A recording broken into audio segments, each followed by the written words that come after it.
गुल्म के वातजन्य होने पर त्वचा, नख, नेत्र, वदन, मूत्र और मल काले, लाल एवं परुष हो जाते हैं। इथं पुन्हा सुरुवातीपासूनच गुल्म के वातजन्य होने पर त्वचा, नख, नेत्र, वदन, मूत्र और मल काले, लाल एवं परुष हो जाते हैं।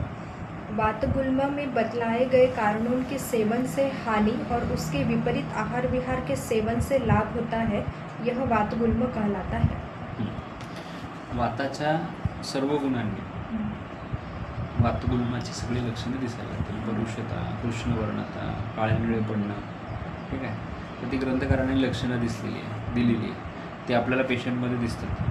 रुग्णातला आपण जर व्यवस्थित विचार करून पाहिलं किंवा एक्झामिनेशन केलं, जसं आत्ताचा जो मुलगा आहे हा वातजगुल्माचा आहे, आपण असं गृहीत धरू.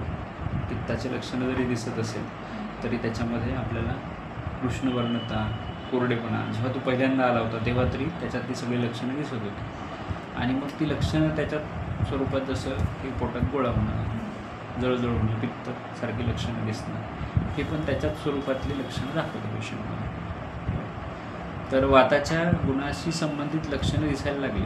आपण मागे डिस्कशन केलं होतं की प्रकार किंवा त्याच्यात जे आलेले लक्षणं आहेत हे मोस्टली त्या दोषाच्या जे मूळ स्वरूप आहे त्याच्यामध्ये झालेली विकृती त्याच्यानुसार लक्षणं दाखवते. वाताचे गुण पाहायचे, वाताच्या गुणामध्ये असलेला विरोधाभास दिसते तिथे, वाताचे प्रकोपित अवस्थेतली लक्षणं तिथे दिसायला. आजार कुठले असेल स्थानानुसार लक्षणं दिसतील आणि शरीरावर त्याचा परिणाम होईल. सामान्य जे लक्षणं आहेत ते शरीरावर दिसतात आपल्याला, आणि जेव्हा पेशंट आपल्याकडे येतो तेव्हा त्याला काहीतरी बदल दिसतात म्हणून तो आपल्याकडे येतो. कारण नेहमीसारखं नाही आहे, मला काहीतरी वेगळे लक्षणं दिसत आहे, नेहमीसारखं मला जेवता येत नाही, नेहमीसारखं मला उठता येत नाही, दुखत आहे. पेशंट हीच कंप्लेंट घेऊन येतो आपल्याला. मग त्या कंप्लेंटच्या स्वरूपावरून आपल्याला तिथं दोषाचा प्रकोप समजेल. जे लक्षण असेल त्याच्यानुसार प्रकोपित दोष आणि त्याच्यानुसार आलेला गुणातला बदल, त्याच्यावरून आपल्याला लक्षात येईल की हे कुठं काय झालेलं आहे. जसं वाताच्या बाबतीत वाताची पौरुष्य लक्षण, कृष्णवर्णता लक्षणं दिसायला लागते. पुढं वाच. पित्तज गुल्म का निदान पहले कहे गए कृशता कारक कारणों से कृश हुआ व्यक्ति जब खट्टे, नमकीन, कटु, क्षार, उष्ण, तीक्ष्ण, सिरका आदि का तथा दूषित मद्य, हरे शाक, खट्टे फलों का जलन उत्पन्न करने वाले शाक, अन्न तथा मांस आदि का सेवन करता है, या अजीर्ण रहने पर भी भोजन करता है, या आमाशय की रुक्षता के कारण बार बार वमन होता है, मलमूत्र आदि का वेग रोकता है. वारंवार वमन होणं ही लक्षण कशाशी संबंधित आहे? आमाशयात असलेली रुक्षता, म्हणजे रुक्षतेमुळे वमन होत आहे, ठीक आहे. ते ऊर्ध्वगामी होत आहे. आता जेव्हा वायूचं तुम्ही हे पाहता, चक्रवात पाहता, तेव्हा तिथे काय होतं आहे, तर ते ऊर्ध्व दिशेला ओपनिंग आहे त्याची, म्हणजे आहे खाली, स्टार्ट खाली होत आहे आणि वरच्या दिशेला जात आहे, म्हणजे अँटी ग्रॅव्हिटी वर्क करत आहे. तर सेम जेव्हा उलट्या होणारा रुग्ण असेल तर तिथं विचार असा आला पाहिजे की इथे रुक्षता आहे म्हणून उलटी होते. शरीराच्या आमाशयगत असलेली रुक्षता जी वायूने तयार केली आणि ती त्याला स्क्वीज करून सांगत आहे की बाहेर पडा, ठीक आहे. इतर लक्षणामध्ये काय सांगितलेलं आहे की जेव्हा एखादा व्यक्ती अशा प्रकारचे क्षारीय गोष्टी खातो, जसं दही आहे, भेळ आहे, किंवा काय आपण जे बाहेर खात आहे ते कसं आहे, सगळं पित्त वाढवणार आहे. आणि पुन्हा पुन्हा जेवण केल्यानंतर ते खाणं, किंवा आता सकाळी पोहे खाल्ले आणि दुपारी पुन्हा जेवण केलं आणि संध्याकाळी भेळ खाल्ली किंवा चाट खाल्ली, ठीक आहे, किंवा बाहेर जाऊन पिझ्झा बर्गर खाल्ला, तर हे सगळं काय ओव्हरलॅपिंग होतं ना, आवरण तयार करतं, एका अन्नावर दुसऱ्याचं आवरण. आता नेमकं कन्फ्यूज होईल ना शरीर. ते लिव्हर काय म्हणणार, मी सकाळची पोहे पचवू, दुपारचं जेवण पचवू की संध्याकाळचा पिझ्झा पचवू. त्याच्यासाठी हे डिसाईड करणं कठीण आहे. त्याच्यातही पिझ्झामध्ये तुम्ही वरून टॉपिंग्स टाकलेले आहेत, ते वेगळ्या प्रकारचे त्याच्यावर टेस्ट येण्यासाठी ते क्रीम्स टाकलेले आहे, काय नाव आहे त्याचे, ते पांढऱ्या रंगाचं चीज आहे, त्याच्यामध्ये ते पांढऱ्या कलर मेयोनीज टाकलेलं आहे, त्याच्यात आणखी असं करून ते व्हिडिओमध्ये दाखवत ते टाकलेलं आहे. मध्येच तुमचं पनीर किसून टाकलेलं आहे, आणखी त्यातून चिप्स टाकलेले आहे, वरून खालून त्याचं हे टाकलेलं आहे, हिरवी भाजी पण टाकलेली आहे. त्याच्यात वटाणे टाकलेले आहेत, अमुक तमुक सगळं टाकून ते सजवलेलं आहे, दिसताना चांगलं दिसत आहे. पण शरीराच्या बाबतीत ते म्हणून डोक्याला हात मारून घेत असेल तर की यार मी नेमकं वटाणा पचवू, चीज पचवू, की आहे ती ब्रेडच जी एक दिवस अगोदर तयार करून ठेवलेली आहे ती पचवू. त्याला त्रास किती होत असेल ते पचवताना, आपल्याला टाकायला काही नाही. तुम्ही टाकता काही पण आम्हाला पचवावं लागतं. लिव्हर त्याचा डिसिजनच घेऊ शकत नाही, त्याला पित्त किती टाकायचं आहे ते पचवायला. ते म्हणत यार पित्त हे माझ्याकडे एवढंच आहे आणि मी जेवढं याच्यात पचवू शकतो ती सकाळची पोळी आहे किंवा तो भात आहे, याच्यात तुम्ही खाल्लेला आहे, हजारो वर्षापासून पोटात टाकत आहे, तुम्ही ते पहिले पचवून टाकेल, उरलेलं तुम्ही पचवत बसा, मग शरीरातले दोष तयार होतात. मग त्याच्यातून होणार ते गुल्म, मग त्याची लक्षणं, मग चष्म्याचे नंबर, पोट साफ होत नाही आहे, असे सगळे लक्षणं दिसायला लागतील. मग ते पाळीचे प्रॉब्लेम, इतर सगळे लक्षणं जे दिसतील ते त्याला धरून दिसतील, फक्त आपल्याला जाणवणार नाही. मग आपल्याला डॉक्टर हे तर गर्भाशयाचा प्रॉब्लेम आहे, याचा पोटाशी काय संबंध आहे, त्यांनी सांगून टाकलं, आपण फुलटू मजा, इकडून खाणार पिणार सगळं, पोटाचा त्याचा काहीच संबंध नाही ना. पाळीचा आणि पोटाचा काहीच संबंध नाही. आपल्या डोक्यात कोणी टाकलं, मॉडर्न सायन्सने सांगितलं अरे तुम्ही काही खा, चालतंय, ओके आहे. आणि ते खात असताना तुम्हाला ते सगळे लक्षणं दिसत पण नाही.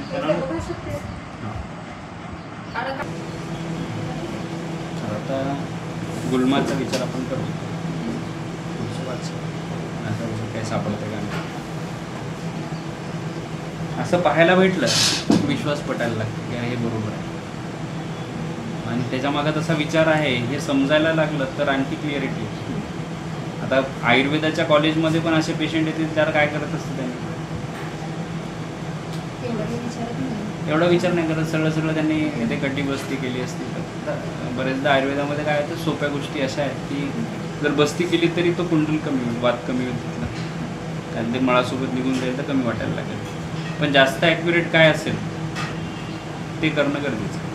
माझा इथे अनुलोम तेलाची पण बस्ती करता येते, किडनीशी संबंधित ते बस्ती करता येते, तर ते वातानुलोमन झालं पाहिजे. तिला ऑलरेडी किडनीचा प्रॉब्लेम असल्यामुळे आपण तो विचार करतो की किडनीशी संबंधित आपण देऊन पाहू, त्याला सपोर्टिव्ह दिलं तर काय फरक पडतो, फायदा होते का?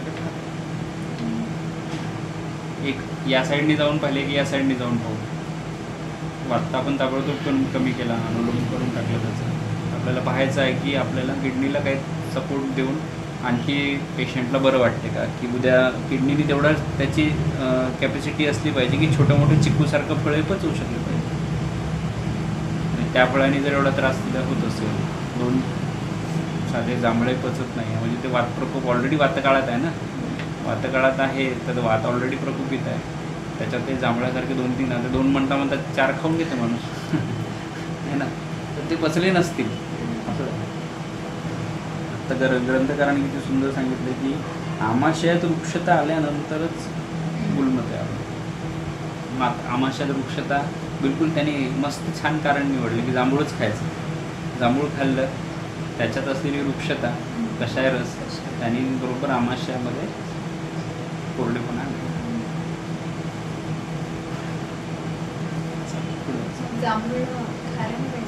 सांगितलं ना वाताच्या नाही, ते कोणाला सांगितलेलं आहे खायला नाही पाहिजे का नाही असं नाही, तर या वेळात खायलाच पाहिजे. सगळे जे सीझनल फूड आहे ना ते त्याच ऋतूत खायला सांगितलेलं आहे. त्याचं कारण हे तसं आहे की आता आंब्याच्या रसानंतर शरीरामध्ये काय झालेलं आहे, आंब्याचा रस भरपूर खाल्लेला आहे आपण, तर आता मधुरभाव वाढलेला आहे, मधुरता वाढलेली आहे, त्याचे सगळे गुण आलेले आहे आंब्याच्या रसाचे. तिथे मधुर आम्ल रस तयार झाला, तर आता काहीतरी त्याला वृक्षता आणायला लागेल की नाही, म्हणून मग जांभूळ शरीराच्यासाठी तयार झालं. वातावरणातल्या बदलांनी जांभूळ तयार केलेलं आहे. त्या फळाचा अनुषंग काय आहे की तिथं वृक्षता जी आकाशतत्व पृथ्वीवर तयार झालेलं आहे तापामुळे, सूर्याच्या तापामुळे जे आकाशतत्व तयार झालेलं आहे त्याचं एक क्रिएशन म्हणून जांभूळ आहे. तो कषाय रस जो आहे तो शरीरातला ओलावा खेचून घेईल, कोरडावा जो आहे तो आणण्यासाठी आहे. कारण याच्या अगोदरचे तुम्ही फळं खाल्लेले आहेत. मोस्टली उन्हाळ्यात आंबाच का खाल्ला जातं, मधुर रसाचा आहे, कारण इथं आलेली वृक्षता कशाने कमी करायची. शरीरामध्ये ताप इतका वाढलेला आहे, उन्हाळ्याचा ताप एवढा जास्त आहे की थकवा आणि पचन दोन्ही व्हायला पाहिजे. तर आंब्याचा रस फक्त मधुर नाही आहे, तर मधुर आंबला आहे. मधुरामध्ये सोबत आम्लरस पचनासाठी आहे. आंब्याचा जो नैसर्गिक चव आहे ती गोड नाहीच आहे, ती आंबट गोड आहे. गोड आंबट आहे. तुम्ही कैरी खाल्ली तर आंबट आहे की नाही, पण तो पिकल्यानंतर त्यातला आम्लरस काही पूर्ण जाते का? म्हणून गावरानी आंबा जे आहे थोडासा आंबट गोड लागतो, म्हणून तो चवीला चांगला लागतो. पण केशर, हापूस आपल्या इकडे नाही आहे. तो आंबा जर तुम्ही खाल्ला तर तो तुम्हाला आजार करण्यासाठी कारणीभूत आहे. म्हणून जे लोक बाहेरून हापूस आणून खात आहे, विदर्भात हापसाची गरज आहे का? काहीच गरज नाही. हापूस विदर्भात खाण्याची गोष्टच नाही. विदर्भात त्याला पाहिजे इकडचा गावरानी आंबा, जो इथल्या मातीत तयार झालेला आहे, इथल्या वातावरणात तयार झाला आहे. कारण की त्याला तिथं बॅलन्स करता येईल. त्याला एवढी उष्णता कोकणात आहे का? कोकणात काहून गोड तयार होतं हापूस? हापूससारखा आंबा कोकणात का तयार होतो? इथलं वातावरण जे आहे ते समुद्राच्या जवळचं आहे. क्षार जास्त आहे, खारटपणा जास्त आहे. तेवढ्या खारट गोष्टीला मॅनेज करण्यासाठी तेवढी गोड गोष्ट पाहिजे. ते तिथल्या वातावरणात, तिथल्या मातीत तयार झालेलं आहे. ते त्याला बॅलन्स करण्यासाठी आहे. आणि तसाही हापूसही थोड्याफार प्रमाणात आम्लच असतो. ठीक आहे, त्याचा आम्लपणा ते काही सोडत नाही. आणि तो आम्लपणा त्या खारटपणाला मॅनेज करून उरलेला जो मधुर भाव आहे तो शरीराला बॅलन्स करण्यासाठी, अभ्रवण्यासाठी. म्हणजे एवढ्या खारटपणातही तिथले लोक ताकदीनं काम करू शकतात. कारण की तिथं खूप दूरपर्यंत काही रस्ते नाही आहेत, जमीन तशी आहे, समुद्राला लगत आहे. तर तेवढी उष्णता, तेवढं खारटपणा सहन करण्यासाठी एखादं फळ तेवढ्या उन्हाळ्यात पाहिजे. आणि तिथे उन्हाळा आहेच ना, आणि फेब्रुवारीपर्यंत ते तयार होते. आपल्या इकडचा आंबा कधी तयार होते? आपल्या इकडं जो आंबा आहे तो पोळ्यापर्यंत पिकत राहतो. एक्सटेंडेड आहे, टाईम पिरियड त्याला खूप जास्त आहे ना. आत्ता आपल्या इकडचे गावरानी आंबे पिकून आपल्या बाजारात येत आहे. तुम्ही काही आंबे जर खाल्ले तर ते पोळ्याला पिकतात, है ना. पोळ्यापर्यंत त्याचा टाईम पिरियड दिलेला आहे. म्हणजे आपल्या इकडची गरमी पूर्ण निघायला पोळ्यापर्यंतचा टाईम लागतो. आत्ताही गरमी चालू आहे. कोकणात आता चालू आहे का? पाऊस चालू आहे. म्हणजे कोकणातला पावसाळा जो आहे अर्ली आहे. किती महिने? 2.5-3 महिने, 2 महिने पावसाळा आधी आहे. आणि उन्हाळा तिथे दमट वातावरणाचा, हिवाळा कमी आहे. ठीक आहे, आणि दमट वातावरण उन्हाळ्याचं जास्त आहे. तर त्यात तयार होणारा जो आंबा आहे तो हापूस तिथच्या लोकांसाठी चांगला आहे. तिथं हापूस खाणारे लोक तब्येतीने चांगले राहते. आणि इथं खाणारे लोक जे आहेत ना त्यांना तब्येतीचे त्रास होते, इथं आजार होते. ॲपल पण, ॲपल कुठं खायचं आहे? जिथं सगळ्यात जास्त बर्फ आहे तिथं, हिमाचल, काश्मीर किंवा जिथं बर्फ पडत आहे तिथे.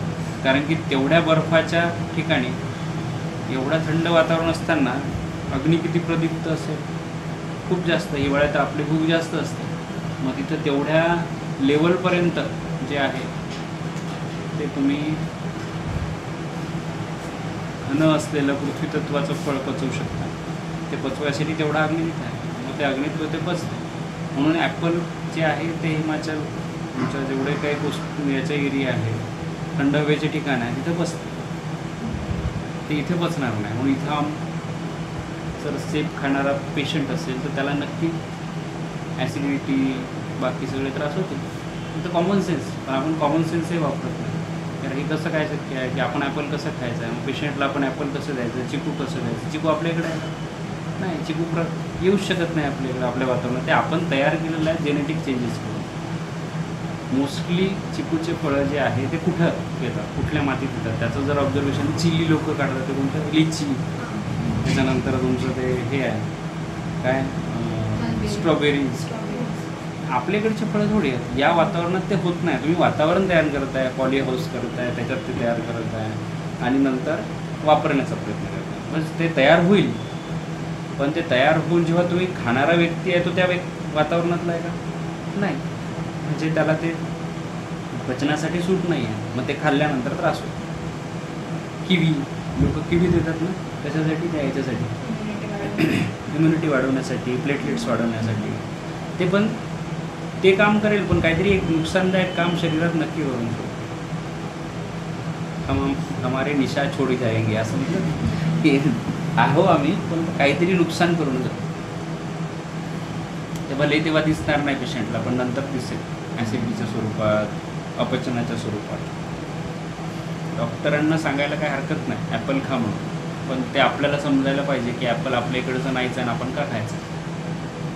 लोक ऑस्ट्रेलियातले ॲपल घेऊन येतात, अमेरिकन ॲपल, अमेरिकन संत्री, हे जे मायग्रेटेड फूड चालू आहे सध्या ते पण तेवढं त्रासदायक आहे. म्हणून तिथं जोपर्यंत फळं किंवा कुठल्याही वस्तू ट्रान्सपोर्टेशन नव्हतं तोपर्यंत आरोग्य चांगलं होतं. ट्रान्सपोर्टेशनमुळे तुम्हाला ती गोष्ट सहज मिळायला लागली, पण सहज मिळायला लागल्यानंतरही वातावरणात 150-200 किलोमीटरचा, 500 किलोमीटरचा, 1000 किलोमीटरचा फरक पडला.